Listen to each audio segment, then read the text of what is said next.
Bismillahirrahmanirrahim. Assalamualaikum warahmatullahi wabarakatuh. Innal hamdalillah nahmaduhu wa nasta'inuhu wa nastaghfiruh wa na'udzu billahi min syururi anfusina wa min sayyiati a'malina. May yahdihillahu fala mudhillalah wa may yudlil fala hadiyalah. Asyhadu an la ilaha illallah wa asyhadu anna Muhammadan abduhu wa rasuluhu la nabiyya ba'dah. Allahumma akhrijna min dhulumatil wahm wa akrimna binuril fahm waftah alaina bima'rifatil ilm wa sahhil akhlaqana bil hilm waj'alna mimman yastami'una al-qawla fayattabi'una ahsana walhamdulillahi rabbil alamin. Pemirsa Sehat TV yang dimuliakan oleh Allah Subhanahu wa taala, tidak ada perkara yang paling kita gembira, kita senang dan juga mengharapkan kepada Allah Subhanahu wa taala selain daripada kita senantiasa berharap mendapatkan cucuran rahmat dan juga rizki dari Allah Subhanahu wa taala. Setiap nikmat rizki yang Allah berikan kepada kita sudah sepantasnya bagi kita seorang mukmin untuk bersyukur kepada Allah Subhanahu wa taala. Karena syukur pada hakikatnya justru akan menambahkan kebaikan kepada kita. La in syakartum, kata Allah Subhanahu wa taala dalam Al-Qur'an, la in syakartum la azidannakum. Ketika kita bersyukur terhadap seluruh nikmat yang Allah berikan kepada kita. Nikmat tidak hanya diukur dengan materi, tapi ketika kita masih diberikan oleh Allah kenikmatan merasakan satu rasa yang dalam lidah kita masih memiliki fungsi, maka itu adalah nikmat. Ketika kita masih memiliki rasa, bisa lidah kita tidak keluh untuk bisa berbicara, maka itulah nikmat. La azidannakum. Maka setiap nikmat yang sudah Allah berikan kepada kita dan kita bersyukur atas nikmat tersebut, maka Allah akan tambahkan nikmat tersebut. Bagaimana kita bersyukur? Syekh Ahmad Ad-Dardir dalam kitabnya Kharidatul Bahiyah menyebutkan bahwa di antara cara kita bersyukur, mensyukuri daripada nikmat Allah adalah dengan menjalankan, melakukan terhadap nikmat yang sudah Allah berikan kepada kita, kepada kebaikan. Ketika Allah berikan kepada kita lidah sehingga kita mampu untuk berbicara, maka jangan sekali-kali kita mengucapkan perkataan yang justru mendatangkan murka kepada Allah Subhanahu wa taala.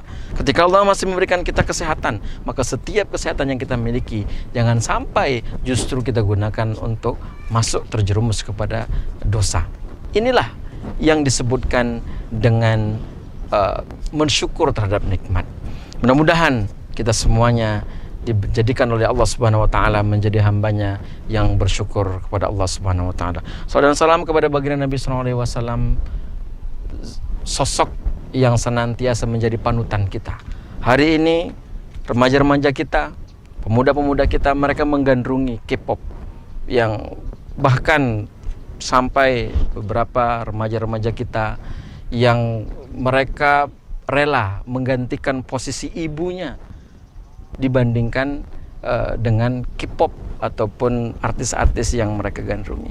Sementara baginda Nabi SAW, sosok yang semestinya harus betul-betul kita cintai, kita sayangi, dan kita masing-masing kita senantiasa merindukan bisa berjumpa, bertemu dengan baginda Nabi SAW. Dulu para sahabat ketika masih hidup dalam zaman Rasulullah SAW, para sahabat senantiasa berebut. Baginda Nabi SAW berwudu, bahkan mereka berebut untuk mengambil daripada sisa wudu yang digunakan oleh baginda Nabi SAW. Tidak lain dan tidak bukan untuk mendewakan atau bukan untuk mengkuluskan baginda Nabi, tidak. Tapi begitu sayangnya, cintanya kepada baginda Nabi SAW. Kita tahu bagaimana Abu Bakar radhiyallahu anhu ketika bersama baginda Nabi SAW dalam sebuah perjalanan hijrah ke Madinah. Pada saat itu Abu Bakar dengan baginda Nabi SAW terduduk berada di Gua Hira, di Gua Thur. Saat itu Abu Bakar disengat dengan binatang berbisa. Tapi Abu Bakar saking tidak inginnya mengganggu daripada tidurnya baginda Nabi, Abu Bakar tahan daripada rasa sakit daripada sengatan binatang berbisa tersebut, sampai karena tidak lagi bisa menahannya, sudah membiru hampir seluruh badannya, menitiklah air mata Abu Bakar. Saking cintanya kepada baginda Nabi SAW, dia tidak mau bergerak sedikit saja, dia tidak mau. Begitulah para sahabat dan juga para salafus soleh mencintai daripada baginda Nabi SAW. Lantas kita di mana posisi kita? Bagaimana dengan kita? Bagaimana dengan generasi-generasi kita? Sudahkah mereka mengenali baginda Nabi SAW, mencintai baginda Nabi SAW?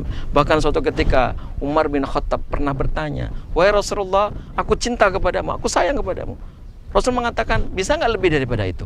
Aku lebih sayang kepadamu daripada diriku, keluargaku, dan juga harta-hartaku. Maka kata baginda Nabi, itu sudah cukup. Maknanya apa? Bahwa ketika cinta kepada baginda Nabi SAW, kita sayang kepada baginda Nabi, kita berharap supaya kita mendapatkan syafaatnya. Suatu ketika ada seorang sahabat yang bertanya kepada baginda Nabi SAW, "Ya Rasulullah, mata sa'ah, kapan hari kiamat? Hari kiamat itu kapan ya Rasulullah?" Pada saat itu Rasulullah SAW menyebutkan, "Wa madza a'dattalah?" Ente nanyain hari kiamat, apa yang sudah kamu persiapkan? Sahabat tersebut mengatakan, "La syai', enggak ada ya Rasul. Saya enggak ada yang bisa saya persiapkan. Saya sholat seperti biasa, hanya sholat wajib saja. Tidak qiyamul lail, tidak melakukan ini dan itu. Illa annani uhibbullah wa uhibbuka ya Rasulullah. Kecuali aku cinta kepada Allah dan cinta kepadamu ya Rasulullah." Maka baginda Nabi SAW menjawab, "Anta ma'aman ahbabta." Kamu akan dikumpulkan oleh Allah bersama orang-orang yang kamu cintai. Subhanallah. Alangkah meruginya kalau hari ini kita tidak cinta kepada baginda Nabi, kita tidak bersalawat kepada baginda Nabi. Mudah-mudahan dengan kita bersalawat kita akan mendapatkan kebaikan di sisi Allah Subhanahu wa taala. Pemirsa Siak TV yang dimulakan oleh Allah Subhanahu wa taala, masih bersama kami dalam program Khazanah Ilmu, menggapai ridha Allah untuk hidup yang lebih baik. Pemirsa yang dimulakan oleh Allah Subhanahu wa taala, hari ini di zaman yang penuh fitnah, banyak fitnah yang senantiasa kita dapati. Zaman pada saat ini sudah mulai bergeser. Sangat sedikit sulit kita membedakan mana yang hak, mana yang batil, mana yang benar, mana yang salah. Seberapa banyak di antara kita di luaran sana, bahkan mungkin tanpa kita sadari, diri kita sendiri sudah mencampur adukan antara yang hak dengan yang batil, antara yang benar dengan yang salah, antara yang betul-betul ini menjadi milik kita atau justru menjadi milik orang lain. Seakan-akan ini kita tidak lagi mengetahui mana yang menjadi milik kita, mana yang hak orang lain seharusnya menjadi milik orang lain. Nah, ini pada zaman saat ini agak sedikit sulit bagi kita, sedikit sulit untuk membedakan, karena yang benar justru malah dikucilkan, yang salah malah justru dielulukan dan dibenarkan.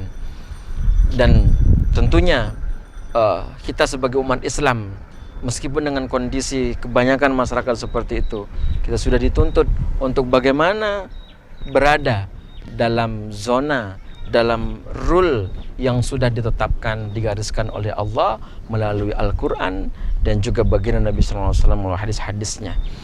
Bahkan baginda Nabi SAW menyebutkan, "Alaikum bisunnati wa sunnati khulafa'ur rasyidin al-mahdiyyin min ba'di."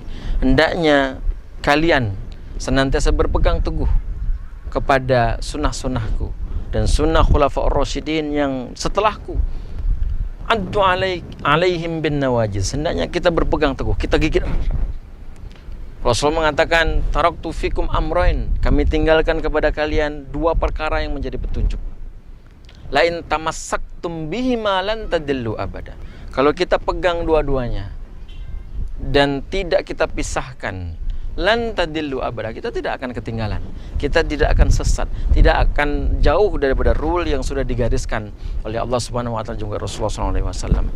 Apa dua hal tersebut? Adalah kitabullah wa sunnati, Al-Quran dan juga sunnah Rasulullah SAW.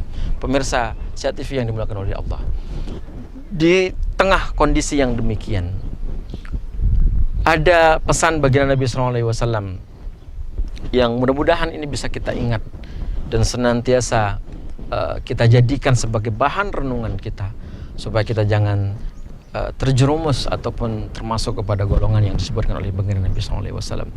Pada saat itu ketika baginda Nabi SAW sedang duduk-duduk beserta para sahabatnya, lalu baginda Nabi SAW bertanya kepada para sahabat, "Atadruna manil muflis?"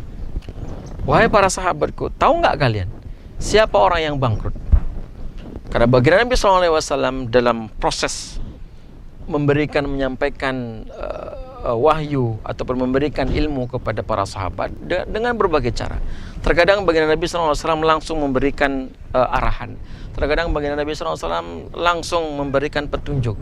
Bahkan tidak jarang baginda Nabi SAW juga dalam satu majlis dia ada diskusi dengan melontarkan pertanyaan-pertanyaan yang ini membangkitkan daripada semangat para penuntut ilmu untuk menggali apa yang akan disampaikan oleh baginda Nabi SAW pada saat itu. Baginda Nabi mengatakan, "Atadruna manil muflis?" Tahukah kalian siapa orang yang bangkrut? Para sahabat menjawab dengan jawaban-jawaban tentunya sebagaimana pengetahuan ataupun kemampuan yang kita miliki. Orang yang bangkrut itu ya Rasul adalah orang yang dia berusaha, kemudian habis usahanya karena tidak mendatangkan hasil. Itu orang bangkrut. Atau orang bangkrut adalah orang yang uangnya habis dalam sebuah usaha atau banyak usaha yang dulunya mungkin dia sukses tapi tiba-tiba habis, maka itu orang yang bangkrut. Kata baginda Nabi, "La, orang yang bangkrut itu bukan orang yang habis duitnya. Orang yang bangkrut adalah bukan orang yang ketika dia berusaha, berbisnis, kemudian bisnisnya habis, tidak ada memiliki uang sepeser pun, hanya tinggal hutang. Tidak." Kata Rasulullah, tidak, bukan. Kata baginda Nabi, "Al-muflisu minna man ata yaumal qiyamati bi sholatin wa zakatin wa saumin wa hajjin."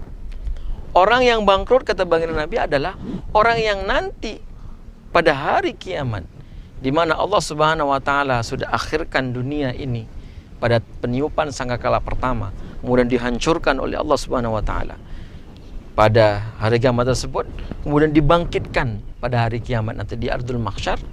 Kata baginda Nabi adalah orang yang bangkrut adalah orang yang ketika hari kiamat nanti, ketika mereka dibangkitkan, mereka saling bergembira dengan mengatakan, "Saya selama mulai dari akil dan balik sampai saya dijemput oleh Allah Subhanahu wa taala kembali, salat tidak pernah saya tinggalkan.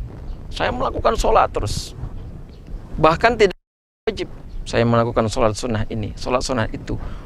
Bahkan hampir seluruh salat sunat yang disyariatkan dalam Islam dia lakukan." Kata baginda Nabi, "Man ata yaumal qiyamati bi sholatin." Orang-orang yang dia datang di hadapan Allah pada hari kiamat dengan pahala salat, wa zakatin. Ada juga orang yang dia datang dengan zakatnya. Dia bergembira karena seluruh harta yang sudah diberikan, sekecil apapun dia zakat. Dia bersedekah dan dia mengeluarkan seluruh kewajiban-kewajibannya yang berkenaan dengan harta.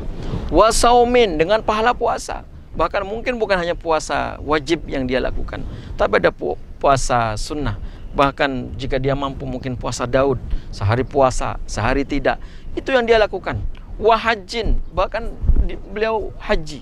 Tidak hanya haji, tapi umroh. Hampir setahun 2 kali, setahun 3 kali dia umroh misalkan. Maka kata baginda Nabi, walakin, akan tetapi, syatama hadza, dia suka mencaci orang lain. Wa akhadha mali hadza, dan dia mengambil hak orang lain.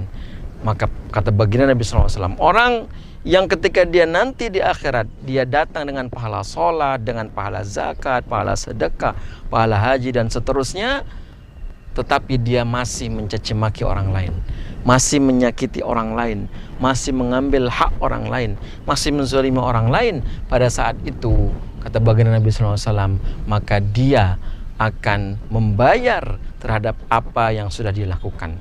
Kezaliman yang sudah dia lakukan, pada saat itu dia diperintahkan oleh Allah untuk membayar. Hutang yang mungkin belum sempat dibayar karena dia berhutang untuk kezaliman, pada saat itu juga Allah perintahkan kepadanya untuk membayar yang sudah dia lakukan ketika dunia.